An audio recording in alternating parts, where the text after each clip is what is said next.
Assalamualaikum warahmatullahi wabarakatuh. Shalom, Om Swastiastu, Namo Buddhaya, salam kebaikan.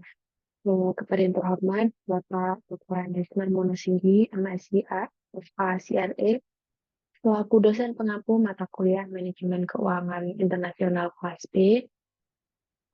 Di sini saya Inana Kartika Fitri dengan NIM 2108 10 20 10 akan mempresentasikan materi tentang perilaku kurs dan relevansinya dalam memprediksi kurs, yakni intervensi bank sentral, kondisi paritas internasional, relasi antara inflasi, tingkat bunga, dan kurs, guna memenuhi tugas ujian tengah semester mata kuliah Manajemen Keuangan Internasional kelas D.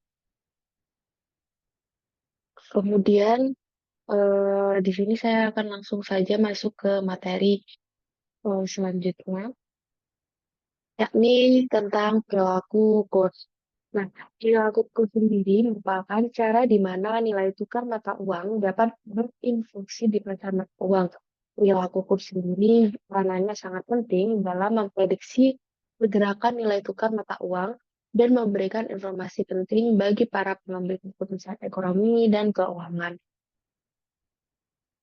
Kemudian kita mengenal intervensi dari bank sentral sendiri.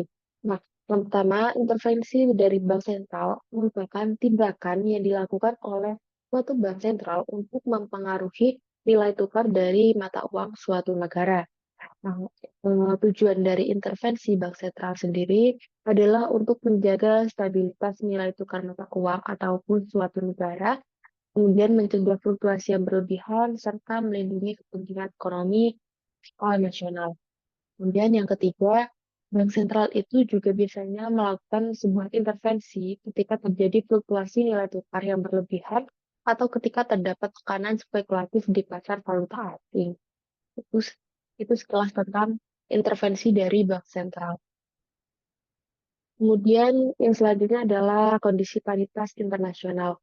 Nah, teori ekonomi yang menghubungkan kurs nilai tukar, tingkat harga, dan suku bunga disebut dengan kondisi paritas internasional. Hal ini telah disampaikan pada jurnal atau buku IAI tahun 2015.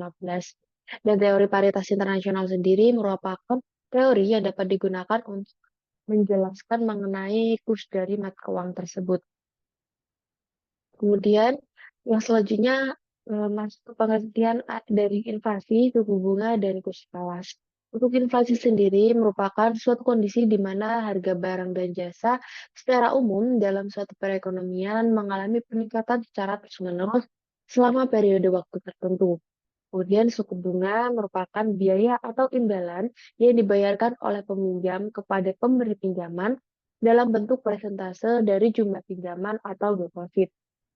Kemudian nilai tukar mata uang suatu negara itu ukur terhadap mata uang negara lainnya yang disebut dengan kurs tawar. Sekarang kita masuk ke materi tentang korelasi antara ketiganya, yakni tingkat inflasi, nilai tukar, dan dan suku bunga. Untuk yang pertama adalah korelasi tingkat inflasi dengan nilai tukar. Perubahan tingkat inflasi dapat mempengaruhi permintaan mata uang di suatu negara, sehingga dapat pula mempengaruhi pola perdagangan internasional. Suatu negara yang mengalami inflasi mengalami penurunan nilai mata uang karena ekspor menurun sebagai akibat naiknya harga komoditas. Selain itu, adanya kecenderungan impor yang dilakukan oleh konsumen dan perusahaan dalam negara tersebut dapat mendorong inflasi yang tinggi terhadap mata uang dari negara tersebut. Nah, tingkat inflasi suatu negara dengan negara lainnya tentu memiliki perbedaan, sehingga pola perdagangan internasional dan nilai tukar itu akan berubah sesuai dengan tingkat inflasi suatu negara tersebut. Kemudian yang selanjutnya adalah kolerasi antara tingkat suku bunga dengan nilai tukar. Fenomena hubungan nilai tukar dengan suku bunga ini digunakan dengan pendekatan persamaan Fisher atau Fisher effect. Pengaruhnya terhadap nilai tukar adalah amat berbeda. bergantung pada perubahan tingkat suku bunga real dan perubahan ekspektasi dari inflasi itu sendiri. Kemudian misalkan nih, saat tingkat suku bunga real itu naik, sedangkan ekspektasi inflasi tidak berubah atau konstan, maka tingkat suku bunga nominal akan naik. Jadi, wajar apabila, ada anggapan yang mengatakan bahwa ekspektasi apresiasi nilai rupiah kan tidak berubah karena ekspektasi inflasi tidak berubah juga.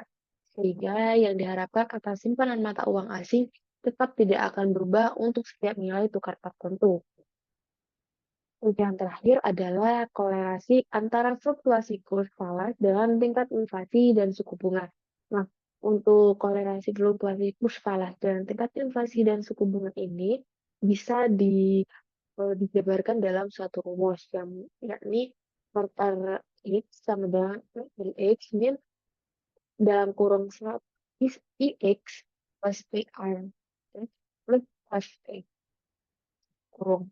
Kemudian untuk keterangannya sendiri, RRQ merupakan tingkat bunga real di suatu negara dengan dilambangkan negara tersebut dengan X. Kemudian RRX itu merupakan tingkat bunga nominal di negara X. Kemudian X itu merupakan tingkat inflasi di negara X, kemudian RX itu merupakan premium resiko di negara X, dan FX merupakan premium faktor lain di negara X. Dan mungkin sekian presentasi dari saya mengenai kolerasi dan dari tingkat suku bunga, kemudian nilai kurs dan kurs val dan inflasi. Mohon maaf apabila ada kesalahan dan kekurangan. Mohon maaf apabila ada salah kata dalam penyampaian presentasi saya. Wassalamualaikum warahmatullahi wabarakatuh.